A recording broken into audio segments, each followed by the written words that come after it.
प्रियो, हम बहुत सी विषयों के लिए प्रार्थना करते हैं और हम में से हर एक जन की है इच्छा होती है कि मुझे मेरी प्रार्थना का उत्तर मिले, मेरी प्रार्थना कबूल की जाए। प्रियो, हो सकता है कि आप भी अपनी प्रार्थना का उत्तर पाने के लिए बहुत लंबे समय से प्रतीक्षा कर रहे हो और आप यह चाहते हो कि आपको भी आपकी प्रार्थना का उत्तर मिले।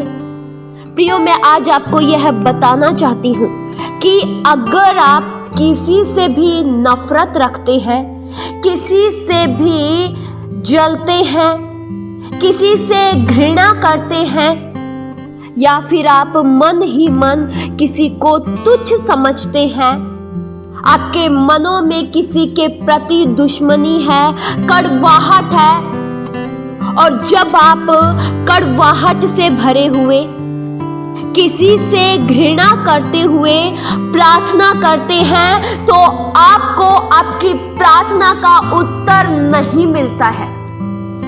प्रियो, अगर हम यह चाहते हैं कि कोई असफल हो जाए, अगर हमारे मनों में किसी के प्रति जलन होती है और हम अगर किसी की खुशियां बर्दाश्त नहीं कर पाते हैं तो प्रियो, हम मसीही नहीं हैं। आप यह कहते होंगे कि आप मसीही हैं, पर मसीही जीवन का जो सबसे पहला गुण है वह है प्रेम। प्रियो, अगर आप में किसी के प्रति प्रेम नहीं है तो आप मसीही नहीं हैं। मसीही व्यक्ति वो है जो सबसे प्रेम करता है। मसीही व्यक्ति वो है जो दुश्मनों से भी प्रेम करता है। मसीही व्यक्ति वो है जो अपने शत्रुओं के लिए प्रेम करता है। कोई उससे नफरत कर रहा है तो वह फिर नफरत नहीं करता है। कोई उससे जलन रख रहा है पर मसीही व्यक्ति जलन नहीं रखता है। प्रियो, मसीही व्यक्ति की यह पहचान है, वह सभी से एक समान प्रेम करता है। उसके लिए कोई उसका दुश्मन नहीं होता है। हो सकता है उसके आसपास के लोग उससे जलते हो, उसके आसपास के लोग उसका बुरा चाहते हो, उसके लिए बुराई सोचते हो, लेकिन प्रियो, एक मसीही व्यक्ति बुरे के साथ बुरा नहीं करता है, जैसे के साथ तैसा नहीं करता है। प्रियो, कई बार हम किसी के प्रति कुछ विरोध लेकर, नफरत लेकर परमेश्वर के सामने उपस्थित हो जाते हैं, प्रार्थना करने बैठ जाते हैं और हम विरोध के भाव से, नफरत से परिपूर्ण होकर यह भी सोचते हैं कि मुझे मेरी प्रार्थना का उत्तर मिले। प्रियो, ऐसी प्रार्थनाओं का उत्तर कभी नहीं मिलता है। अगर आप चाहते हैं कि आपको आपकी प्रार्थना का उत्तर मिले तो प्रियो, मैं आज आपको यह बताना चाहती हूँ कि आप पहले अपने दुश्मनों को माफ करें। वचन में प्रियो लिखा है, प्रभु यीशु मसीह कहते हैं कि जब तू वेदी के सामने आए तो पहले तेरे मन में अगर किसी को लेकर विरोध है, या तेरे पड़ोसी के लिए या भाई के लिए या रिश्तेदारों के लिए कुछ भी विरोध है, तो पहले क्षमा मांग के आ, पहले मेल मिलाप करके आ, तभी अपनी भेंट वेदी पे चढ़ाना। और प्रियो, आज का इंसान मेल मिलाप नहीं करता है, क्षमा नहीं मांगता है। क्षमा मांगना तो आता ही नहीं है। क्षमा मांगना आदत के विरुद्ध में होता है। क्यों इतने घमंडी हो चुके हैं? झुकना अच्छा नहीं लगता है, लेकिन परमेश्वर का वचन कहता है कि मेल मिलाप करो। वचन में प्रियो लिखा है, मत्ती 5 के उसके 23 से लेकर 24 तक वचन में, इसलिए यदि तू अपनी भेंट वेदी पर लाए और वहां तू स्मरण करे कि तेरे भाई के मन में तेरे लिए कुछ विरोध है, तो अपनी भेंट वही वेदी के सामने छोड़ दे और जाकर पहले अपने भाई से मेल मिलाप कर, तब आकर अपनी भेंट चढ़ा। प्रियो, परमेश्वर का वचन कहता है पहले मेल मिलाप करो। प्रियो, परमेश्वर हमारे मनों को जांचते हैं। हमारे मन में किसके प्रति नफरत है, किसके प्रति जलन है, किसके प्रति कड़वाहट है, हम किसे शत्रु समझते हैं, किससे नफरत करते हैं, किसकी तरक्की को देखकर जलते हैं, यह सब परमेश्वर को पता है। आप इस गलत फहमी में मत रहिएगा कि परमेश्वर आपके मनों को नहीं जांचते हैं। प्रियो, यहाँ पर वचन बताता है कि तू अपनी भेंट वेदी के सामने ही छोड़ दे और पहले जाकर मेल मिलाप कर। प्रियो, आज का भेंट क्या है? जब हम परमेश्वर के सामने उपस्थित होते हैं, जब परमेश्वर के सामने जाकर प्रार्थना करते हैं, तब हम भेंट चढ़ाते हैं। जैसा कि वचन में लिखा है, तुम जीवित, पवित्र और भावता हुआ बलिदान चढ़ाओ।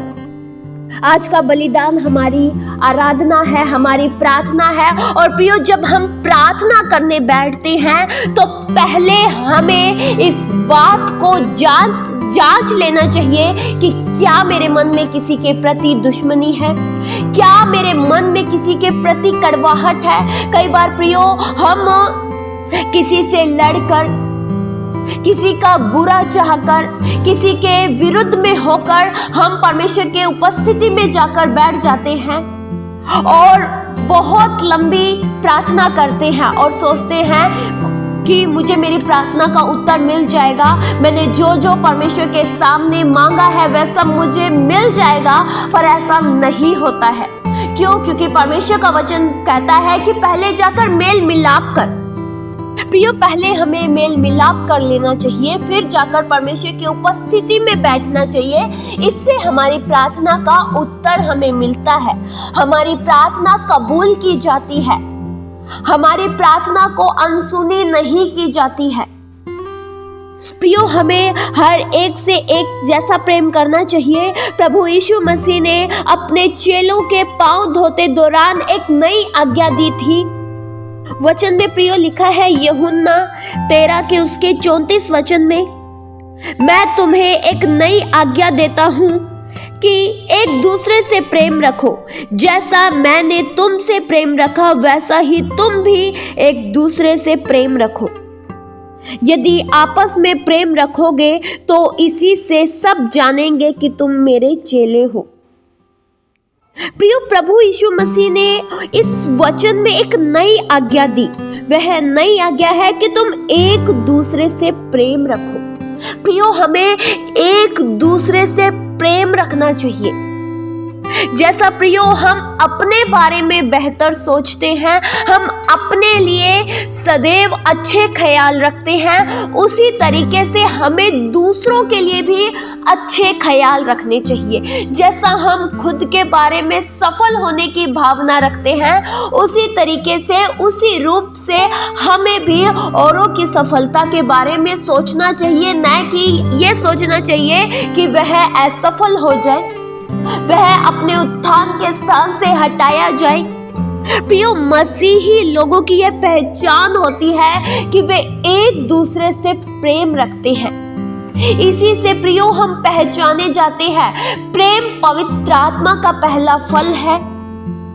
अगर प्रियो हमारे अंदर प्रेम है तो हमारे अंदर दुश्मनी फिर नहीं ठहर सकती है।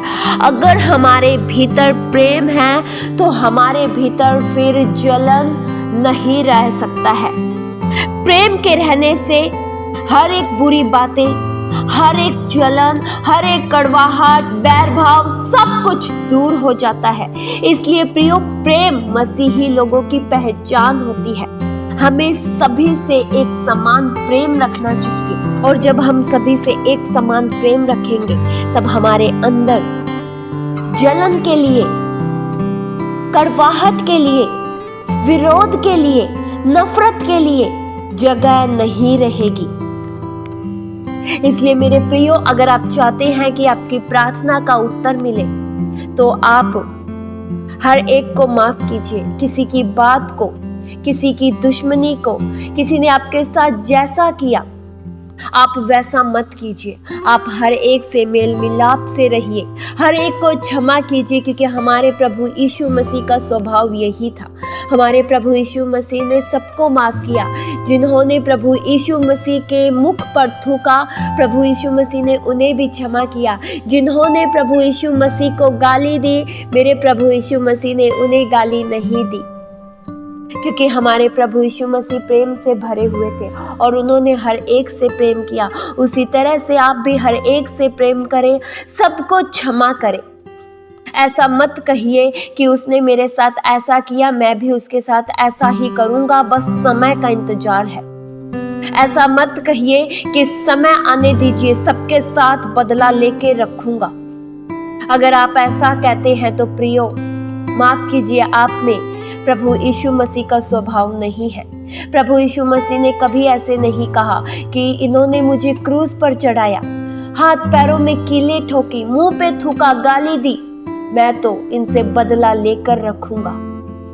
प्रभु यीशु मसीह ने सबको माफ कर दिया, सभी को क्षमा कर दिया। क्रूस पर ही प्रभु यीशु मसीह ने कहा, हे पिता, इन्हें क्षमा कर, क्योंकि ये नहीं जानते ये क्या कर रहे हैं। प्रियो, अगर आप सच में मसीही हैं, अगर आपका सच में जीवन बदला है, तो आप सच में लोगों को क्षमा भी करेंगे। इस वचन के द्वारा परमेश्वर आप सभी को बहुतायत से आशीष दे। आइए हम प्रार्थना करें। हालेलुया। स्वर्गीय आसमानी पिता परमेश्वर, हम आपका धन्यवाद करते हैं। अनुग्रहकारी जिंदा खुदावन, हर बातों में हम आपका शुक्रिया करते हैं। आपके वचनों में प्रभु पावर है, आपके वचन शक्तिशाली है, दो धारी तलवार है। आपके वचनों से प्रभु हमें जीवन मिलता है। प्रभु आज हमें हर एक जन को अपने प्रेम से भर दीजिए, हम हर एक को क्षमा कर सके। हमारे अंदर ऐसा मन उत्पन्न कीजिए प्रभु कि हम सबके साथ मेल मिलाप से रहें, किसी के साथ बुरा ना करें, किसी का बुरा ना चाहे, हर एक को माफ करें। ऐसा प्रभु हमें स्वभाव दीजिए, आपके प्रेम में बढ़ते चले जाए। ये प्रार्थना प्रभु यीशु मसीह के जीवित पवित्र नाम से मांगते हैं। सुनो और कबूल करो पिता। आमीन।